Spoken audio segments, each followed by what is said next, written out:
dalam bermusik kita bisa memperkenalkan wisata yang ada di Sumatera Barat. Jadi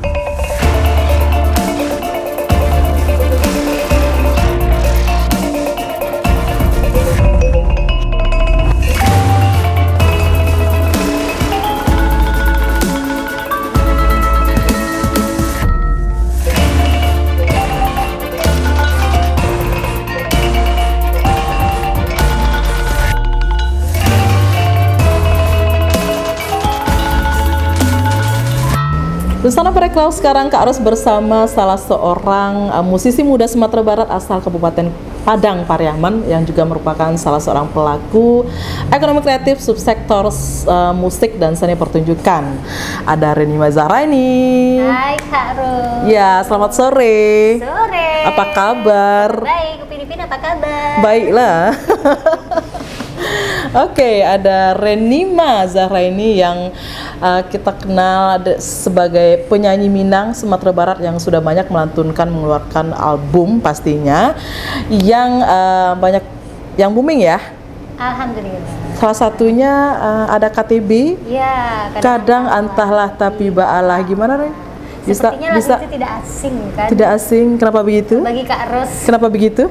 Ya karena begitu, Kak Ros yang tahu sendiri. Yang pastinya lagu KTB itu bukan kisahnya Kak Ros ya. Iya, iya. Mungkin ada kisah semua orang orang. yang kebetulan sama dengan itu ya. Kak Ros mau tahu nih perjalanan karir Renima meniti karir menjadi seorang Renima seperti sekarang ini. Nah, dulunya apakah ikut perlombaan ajang-ajang kompetisi pencarian bakat atau bagaimana begitu? Itu berawal dari kelas 5 SD, Kak. Kelas 5 SD sudah nyanyi ya? Belajar nyanyi kasidah. Oh, jadi basicnya diawali dengan kasidah dulu, oke. Kasidah, terus mulai ikut lomba itu pas waktu SMA, kelas 1. Ikut lomba musik Papua Pinang, dan lanjut. Ada lomba-lomba yang lain, lomba festival dangdut. Ada lagu Jepang juga. Lomba kasidah nggak pernah ikut ya? Lomba kasidah kebetulan nggak ada juga, Kak. Oh, yang gitu. memperlombakan lagu kasidah. Tapi yang membawa Iren bisa menyanyi itu dari kasidah loh ya? Iya, tapi memang jarang kan, emang nggak ada kan. Oke. Bintang kasidah begitu nggak pernah ikut juga ya? Enggak. Oke. Ya. Terus? Mulai rekaman itu pas tahun 2006, pertengahan itu kelas 2 SMA. Waktu itu masih kaset pita. Kaset tip ya, yang kalau ada kesalahan mesti pakai pulpen gitu ya, dikocok-kocok iya, gitu. Masih. Jadi pernah merasakan rekaman seperti itu. Iya. Jadi pas tahun 2007 itu lagu Minang. Pas tahun 2007 itu lagu baru apa lagu lama yang di-recycle? Ada lagu baru dan ada lagu lama. Itu kalau nggak salah di Tanama Record. Apa tuh nyanyinya? Minang. Ya, maksudnya nyanyi apa? Tapi yang penting pernah nggak Kak Ros merasakan take vokal kalau pas ada kesalahan di akhir lagu ulang lagi dari awal. Dari awal ya. Sekarang kan zaman dulu kan? banget gitu ya. Kalau sekarang tinggal dicuning-cuning gitu ya. Ya, dimana kalau fals gitu bisa dicune gitu ya. Pas di kata mana yang salah nanti bisa diulang pas di situ. Iya. Ulang dari itu 10 lagu. Di tahun 2006 ya. Iya, benar. Pas tahun 2007 itu mulai Renima dikenal itu memang pas tahun 2007 album Slorop. Jadi pernah ada berita itu ke Renima itu tuh seperti kayak dibilang artis Malaysia, berasal dari Cik Siti Malaysia. Nurhaliza gitu.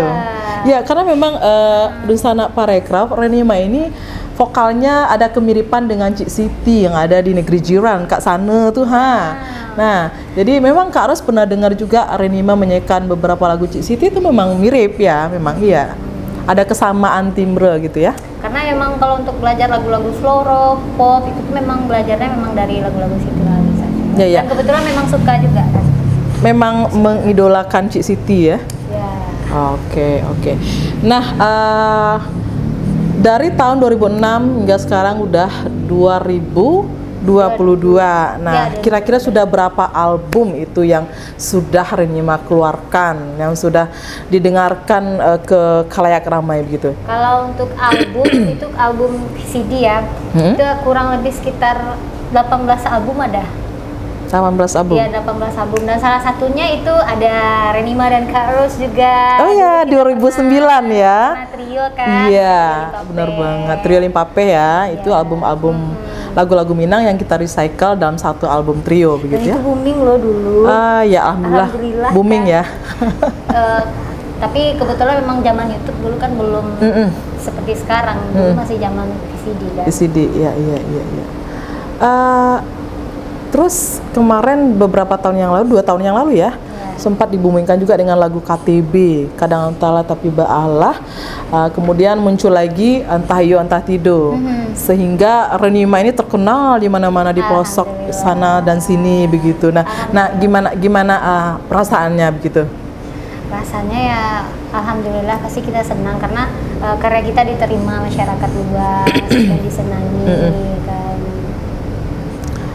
Ada ini nggak, ada semacam, ada yang berubah nggak dari sisi kehidupan, maksudnya dulunya seperti ini, sekarang harus seperti ini? Oh enggak gitu. sih, enggak. Karena kan nyanyi itu kan pekerjaan juga, sama kayak Kak Ros kan kerja juga, dan jadi kita profesional. Kalau ketika kita kerja, kita profesional. Di luar pekerjaan kita tetap jadi diri sendiri. Itu Kak Ros. Oke. Nah, kalau untuk ajang pencarian bakat semacam festival-festival, apakah Renima ini sudah pernah juga ikut ke kancah nasional begitu? Kalau nasional dulu pernah waktu kuliah ikut Peksiminas. Peksiminas ya? Itu Tapi cabang dangdut. Cabang dangdut. Multi talent ya, bisa lagu slow rock, lagu Minang, lagu dangdut Melayu ya? Karena senang. Karena senang. Senang. Senang belajar. Passionnya di sana Passionnya gitu ya. begitu. Oke. Nah, kemudian apa nih kira-kira planningnya ke depan? Apakah ada proyek baru yang akan digarap atau yang akan di-launchingkan gitu? Tetap, karena kan memang Renima dari dulu memang konsisten, konsisten untuk berkarya, apalagi lagu-lagu Minang. Jadi pas di KTB itu adalah titik balik Renima bangkit lagi. Karena sebelumnya itu kan masih masa VCD kan, masih VCD. Jadi pas Renima bikin YouTube tahun 2017. Nah, dari mulai bikin YouTube itu mulailah belajar memproduseri diri sendiri. Jadi kita nggak berurusan lagi sama produser. Jadi mulai memproduseri diri sendiri, terus cari bahan sendiri, terus aransemennya kita yang tentukan sendiri, terus konsep-konsep video klip semuanya kita yang nentuin sendiri. Hanya jadinya seperti itu alhamdulillah. Oke, berarti dari 2006 hingga 2016 itu diproduseri oleh produser. 2017 mulai memproduseri diri sendiri. Nah, nyamannya di mana? Diproduseri oleh produser atau berkarya dengan sendiri semuanya begitu? Nyamannya ya sendiri lah Kak, karena kan kalau kisah namanya berkarya kan, kalau karya itu kan tanpa batas, kita berkreativitas tanpa batas. Nah kalau kita berurusan dengan produser, otomatis kita nggak bisa lepas untuk kita berkreasi, kita mau bikin seperti apa gitu. Iya. Kebayang nggak sih di KTB itu viewers sama subscriber juga jam tayang di konten akunnya Renima itu membludak ya? Alhamdulillah, dari subscribers, kalau nggak salah pas upload lagu KTB itu subscribernya masih sekitar 1000-an. Jadi setelah upload KTB, alhamdulillah sampai 15 ribuan. Itu KTB berapa viewers sekarang? 3 juta lebih. Udah 3 juta lebih ya?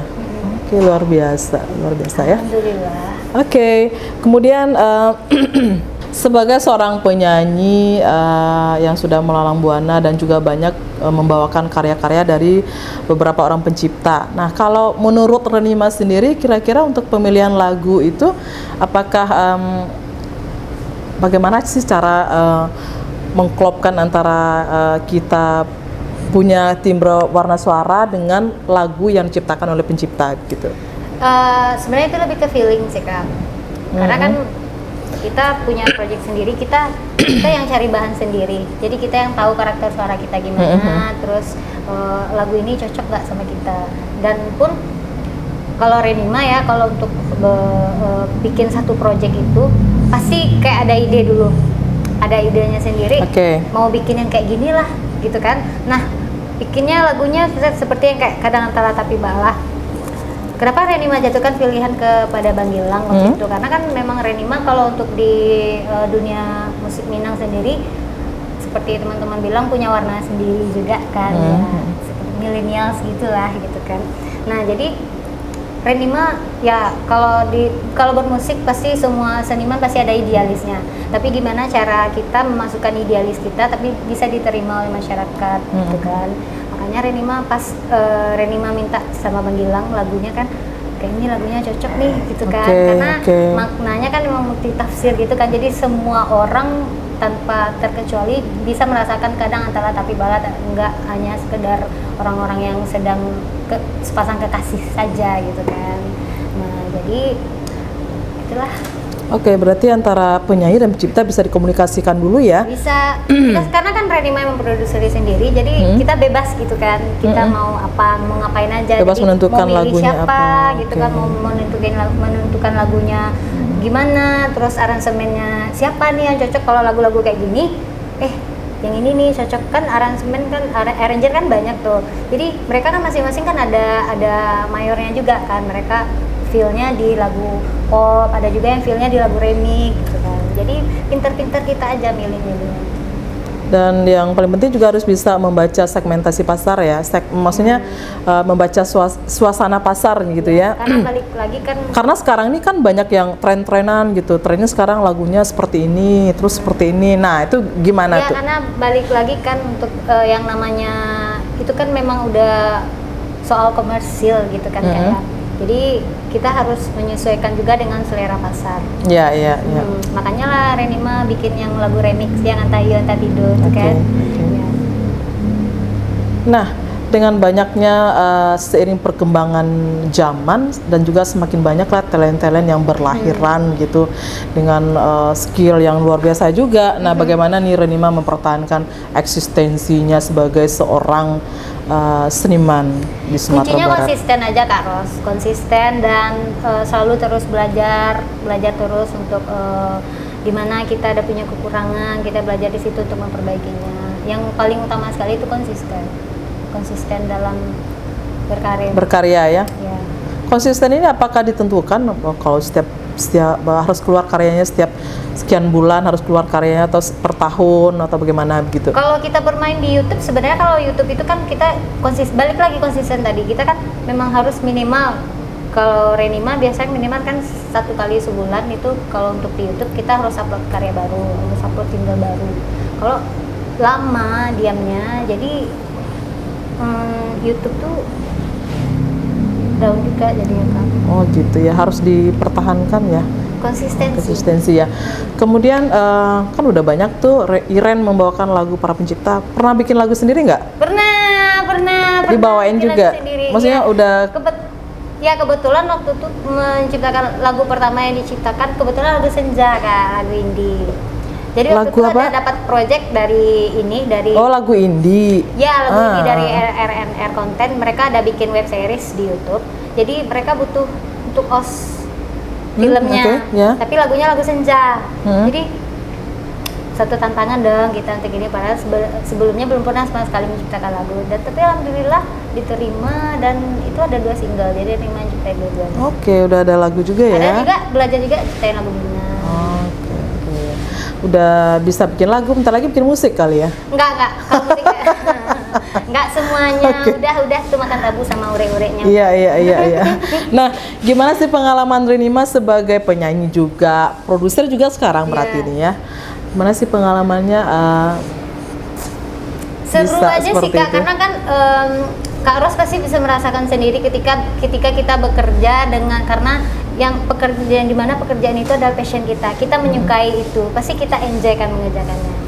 Jadi sejauh ini senang sih, happy. Diminum dulu kali ya, biar nggak dianggurin terus. Cheers dulu gitu.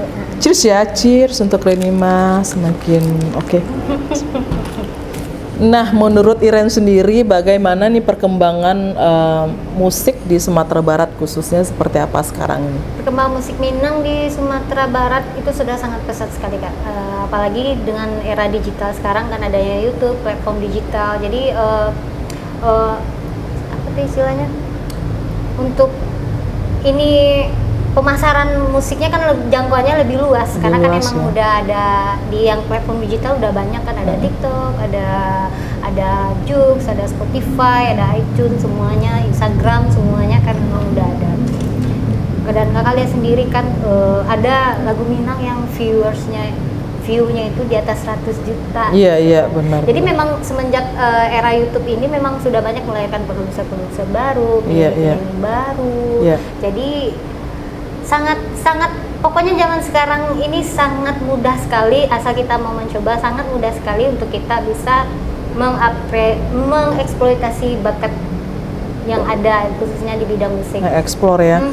Dan lebih gampang lagi untuk menduniakan lagu Minang ini ya. Karena yang sangat kan gampang lagi ya. kan emang luas. Ada tantangan tersendiri nggak buat berkarya di era-era yang sekarang ini? Tantangannya sih seru-seru aja sih sejauh ini karena kita kalau Renima pribadi, karena Renima ada idealisnya sendiri juga kan. Renima ada genre sendiri juga, ada warna tersendiri juga. Jadi mau bikin lagu Minang yang seperti apa, jadi kita yang menentukan sendiri gitu. Jadi kita nggak ngikut-ngikut Kak, nggak ngikut. Misalkan trennya kayak gini, kita harus bikin ini juga, enggak. Tapi yang penting sejauh konten itu komersil bisa didengarkan semua orang, apa salahnya? Oke. Nggak harus niru juga kan? Tapi ngikut selera pasar ya, begitu ya? Selera pasar kita. Oke. Nah, kira-kira apa nih tips and triknya untuk rekan-rekan Nusana Parekraf yang ada di rumah yang ingin berkarir di dunia seni begitu ya? Nah, apa nih dari Renima? Tarik suara. Ya. Yang penting intinya satu aja, jangan yang penting mau untuk mencoba. Ibarat pintu nih, mau kita buka aja pintunya dulu. Kalau pintunya udah dibuka, sama dengan pintu itu sama kayak kita coba aja dulu, nanti berjalannya waktu, nanti kan kita ada bisa di mana sih kurangnya di sini, oh di sini, jadi kita bisa perbaiki gitu kan. Tapi kalau kita tidak mau untuk mencoba, ya nggak jadi kan. Learning by doing ya. Ya. Pokoknya coba aja dulu 1, 2, 3 mau bikin cover lah, bikin aja dulu dengan alat yang seadanya. Kan ada banyak juga tuh yang viral gitu kan, yang pakai hanya sekedar gitar aja gitu kan, rekamnya di HP aja gitu kan banyak. Yang penting kita mau untuk mencoba, jangan ragu dan bimbang, coba aja dulu. Penting coba aja dulu ya. Itu gratis, nggak bayar. Nah, ini berkaitan dengan cover. Nah, kan banyak gitu. Sekarang ini yang bermasalah itu di saat mengcover lagu kan banyak masalah-masalah yang muncul. Mungkin saja si penyanyi tidak minta izin kepada pencipta atau bagaimana. Nah, gimana tanggapan Renima seperti itu? Kalau untuk mengcover lagu itu sebaiknya seperti apa yang harus diikuti prosesnya begitu? Sebenarnya kalau untuk cover sendiri kan udah ada publishing. Jadi kebanyakan sekarang si pencipta dia udah mempublish karyanya di perusahaan digital, ada perusahaan publishing namanya. Jadi siapapun bebas sekarang untuk mengcover lagunya karena dia dapat penghasilan juga di situ. Beda kecuali dia belum mendaftarkan karyanya, terus ada orang yang cover, ya udah berarti dia nggak dapat apa-apa. Oke. Nah, kalau ada kasus-kasus para penyanyi cover yang membawakan lagu si pencipta, kemudian tidak ada izin, terus ada polemik di situ, nah itu bagaimana? Tergantung si penciptanya. Ada juga yang take down yang karya itu di konten itu di YouTube, ada juga, karena balik lagi semua tergantung ke si pencipta. Ada juga yang nego, ini karya saya udah dipakai, ini view-nya sudah sekian, penghasilannya sudah sekian, jadi saya minta persenannya sekian, atau minta dibayar lagunya. Ada juga yang seperti itu, dan ada juga yang memang dia udah otomatis menerima ke rekeningnya dia karena karyanya udah dipublish, udah didaftarkan ke udah terdaftar ya. Oke. Tapi mungkin sebaiknya minta izin dulu Sebaiknya kepada apalagi di pencipta, Minang gitu kan. gitu Kalau ya. Minang kan kita tahu gitu kan, kan kita pun bisa mencari tahu kalau lagu Indonesia oke lah kan, kita nggak kenal gitu kan. Dan mereka rata-rata pencipta yang nasional itu mereka udah mempublishing lagu mereka kan. Jadi nggak perlu kita minta izin, mereka memang udah ada pembagiannya Ada di situ. pembagian hasil ya. Ada juga yang memang tidak memberikan bagian dolarnya, ada juga yang memberikan sebagian dolarnya di situ. Ada sama sekali yang tidak. Ada yang sama sekali tidak boleh lagunya untuk di cover. Ada ya? Ada. Oke. Ada. Kalau nggak salah ya, ini kalau nggak salah tuh Badai yang Krispati itu lagunya nggak bisa di cover. Oh, Nah kalau oke. Enji bisa tuh lagunya di cover. Tapi ada juga ya lagunya yang boleh di cover. Jadi di YouTube-nya nggak ada masalah untuk klaim hak ciptanya. Cuman ya mereka nggak dapat apa-apa. Memang hanya dapat view aja, nggak dapat dolarnya. Ada juga berbagi, ada 70-30, ada 80-20, ada juga yang kasih 5% untuk yang cover. Oke, begitu ya. Begitu. Ya, dan mungkin untuk lebih amannya si pencipta juga harus Harus mendaftarkan karyanya sebagai publisher, kemudian sudah tercatat pencatatan hukumnya ke Kemenkumham gitu ya. Nanti jika ada hal-hal yang tidak diinginkan itu bisa diselesaikan dengan baik dan benar pastinya ya. Kalau biasanya sih kalau udah daftar di publishing terus ada juga WAMI gitu kan. Kalau udah daftar di situ secara hukumnya sudah aman sih kalau. Oke, sebelum Dede Iren meluncurkan karya-karya best lagi ke depannya, mungkin banyak lagi nih ya project-project yang masih dipendam-pendam dulu. Tentunya kita penasaran juga seperti apa nih project Renima ke depannya. Kak Ros pengen tahu nih harapan Renima ke depannya seperti apa untuk kemajuan perkembangan musik Indonesia khususnya Sumatera Barat. Harapannya ya mudah-mudahan musik Minang bisa lebih diterima luas lagi sampai ke luar negeri. Sekarang kan udah sampai ke kayak Jawa. Ini kan sudah kan dengan lagu-lagu yang booming yang ada kan. Jadi memang pengen jangkauannya lebih luas lagi, masyarakat luar negeri bisa lebih menerima lagu-lagu Minang.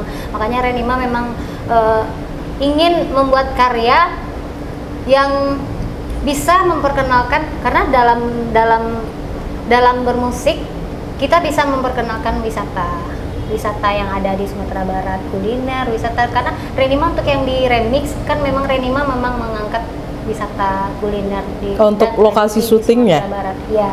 Oke. Jadi secara tidak langsung kita memperkenalkan wisata Sumatera Barat di konten yang komersil dan itu sifatnya bisa dibilang abadi, bisa dinikmati kapan saja dan jangkauannya itu lebih luas ke semua kalangan.